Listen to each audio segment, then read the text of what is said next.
Hello, Perceptive reader. George Washington was such a genuine or authentic man that they made up even stories about his honesty.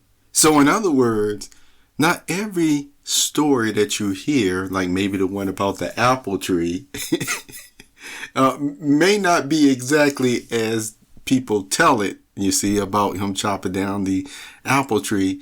But that still goes to show you overall just how people felt about him from that time period, you see.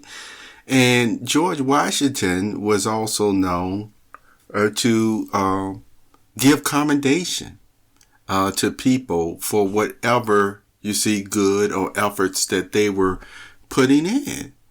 And so he left people feeling better after knowing him. That is at least the overall feeling that you get from what they call the father of the nation. That's what they state about George Washington.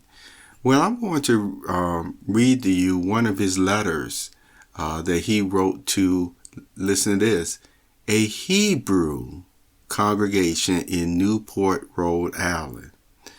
And I think after you hear this letter, you can continue to see that George Washington was not in fear of saying a kind word.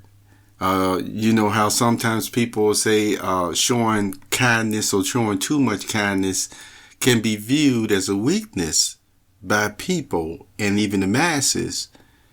But he certainly wasn't worried about that now, was he? So let me read this letter to you. George Washington wrote this. This is from August 18th, 1790. Gentlemen, while I receive with much satisfaction your address replete with expression of affection and esteem, I rejoice in the opportunity of assuring you that I shall always retain a grateful remembrance of the cordial welcome I experienced in my visit to Newport from all classes of citizens.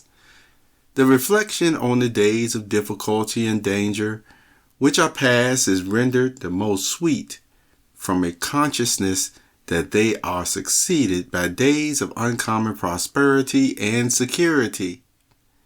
If we have wisdom to make the best use of the advantages with which we are now favored, we cannot fail, under the just administration of a good government, to become a great and a happy people. The citizens of the United States of America have a right to applaud themselves for having given to mankind examples of an enlarged and liberal policy, a policy worthy of imitation. All possess a like liberty of conscience and the immunities of citizenship. It is now no more that toleration is spoken of as if it was by the indulgence of one class of people, that another enjoyed the exercise of their inherent natural rights.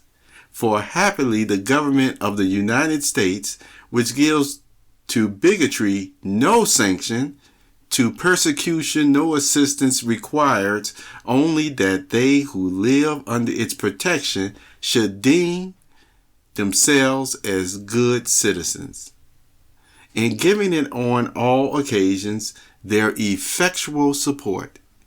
It would be inconsistent with the frankness of my character not to avow that I am pleased with your favorable opinion of my administration and fervent wishes for my felicity.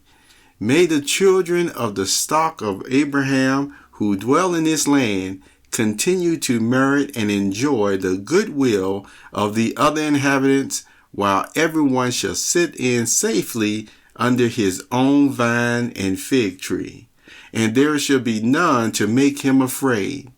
May the Father of all mercies scatter light and not darkness in our paths, and make us all in our several vocations useful here, and in his own due time and way. everlasting happiness. And so with that being said, perceptive reader, you can see that George Washington was referencing scriptures from the Holy Bible without even stating that they were coming from there. But he still gave the proper attribution, especially in the end when he was referencing the Father of mercies, you see, and everlasting happiness.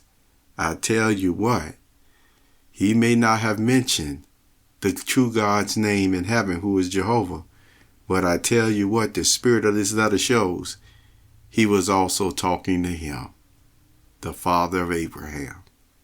Have a wonderful day.